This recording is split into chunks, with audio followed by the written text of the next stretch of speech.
This is a tutorial for Mandalorian helmet. It was actually a pretty simple piece of armor. I used rivets so there's no need for welding, and you can check the description for templates and you can try it out too. The dome is made from two parts. I'll use a dishing stump to shape them.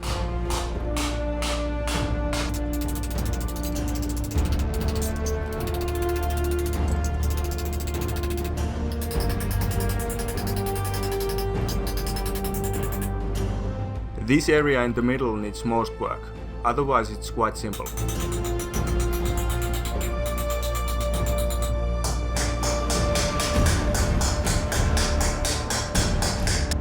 For blanishing, you can use any round object.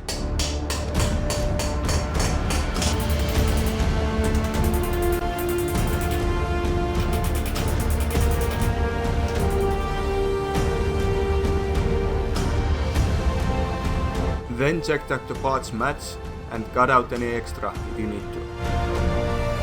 This piece will connect to two hulls. I shaped it a bit like this, so it would fit better with the round shape of the helmet.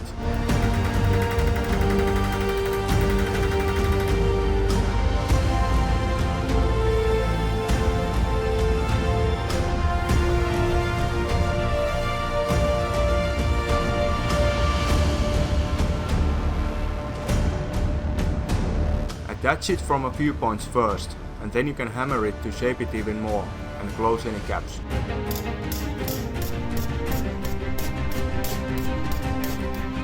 Then make another strip like this. Just make sure you get it straight.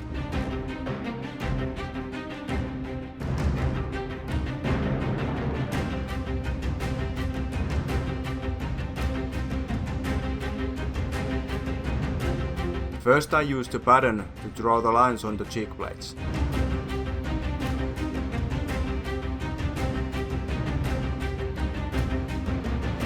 Then I used a blunt chisel to make these lines for the bevels.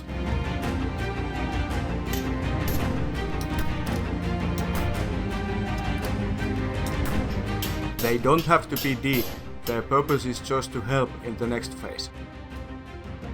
Now you can use those lines by placing the chisel on the lines like here, and then hammer it to bend the lines. This area might curve a bit, so just hammer it flat.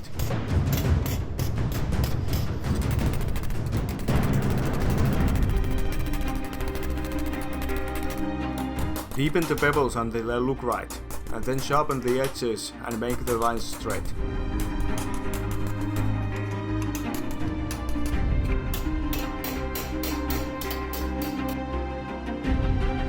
Here's the back plate.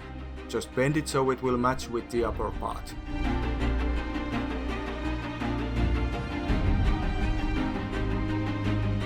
These connections here were only temporary, as I had to cut a hole in there later.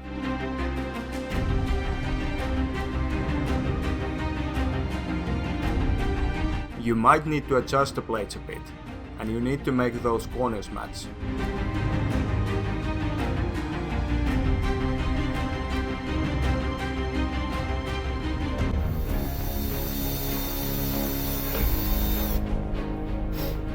Now, to fill the gap there, take a piece of steel and bend it like this. That bent area is for the rivets.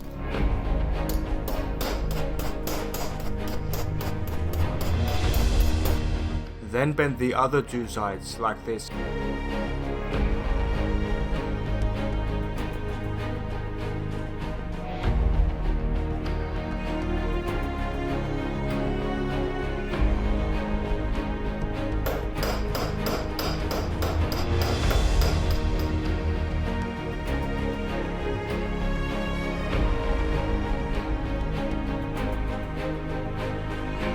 Then I sharpened the bevels even more. You could do it early of course, but I wanted to see how it would look before spending time on this. Then I cut a small gap here, like I mentioned before. Here's the measurements for the first part of the earpiece. First you need to bend along these lines, like this.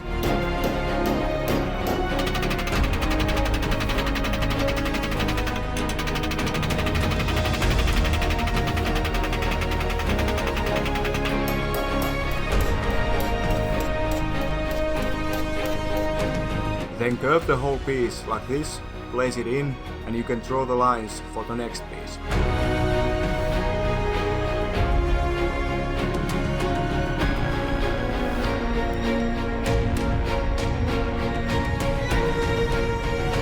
I drew some guidelines first, then used the center punch and hand punch to make these holes.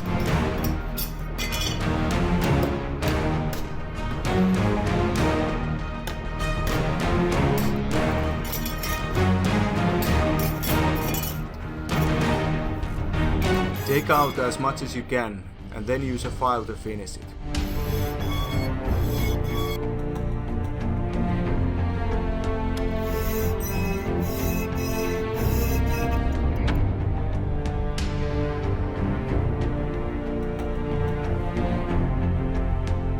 Then I bent the sides, made holes for the rivets, and also cut that line there.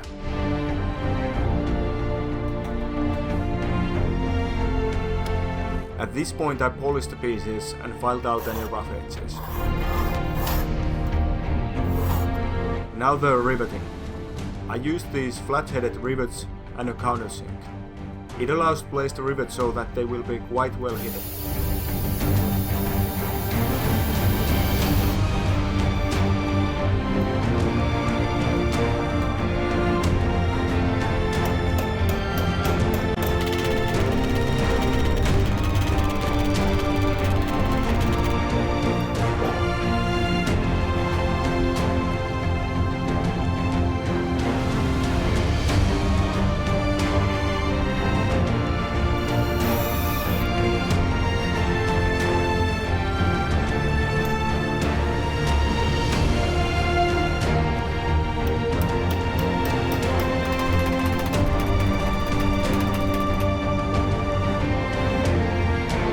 Now you can't really hammer these rivets like the ones before, so I placed them this way and hammered them from the other side.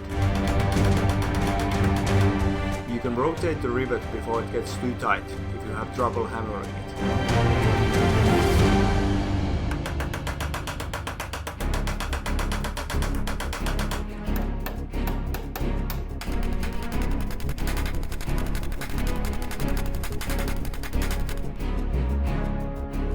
It looks pretty ugly right now, but use a file or any other tool to make it smooth.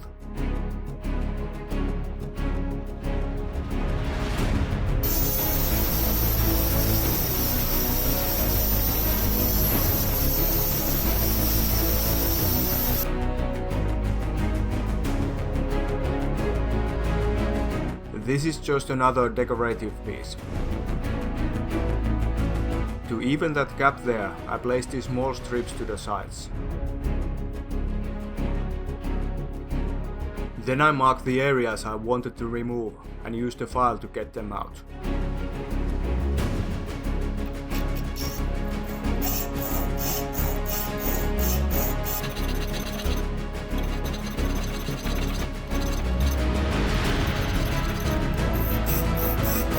I also painted this area black.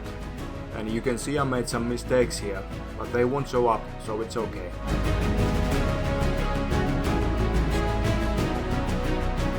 For the visor I used plexiglass. I bent it using a heat gun. You have to carefully heat it as evenly as possible. Don't bring the heat gun too close and don't keep it in one place for too long. You could use something thinner of course, which would make this easier. But I used plexiglass since it actually binds the cheek parts together and makes the helmet more sturdy.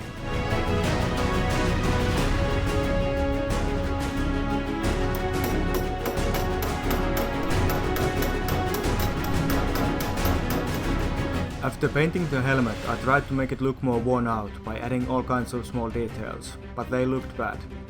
I even tried lacquer, but it looked even worse and actually came off. So I had to sand them out, and then I got the worn out look I was going after.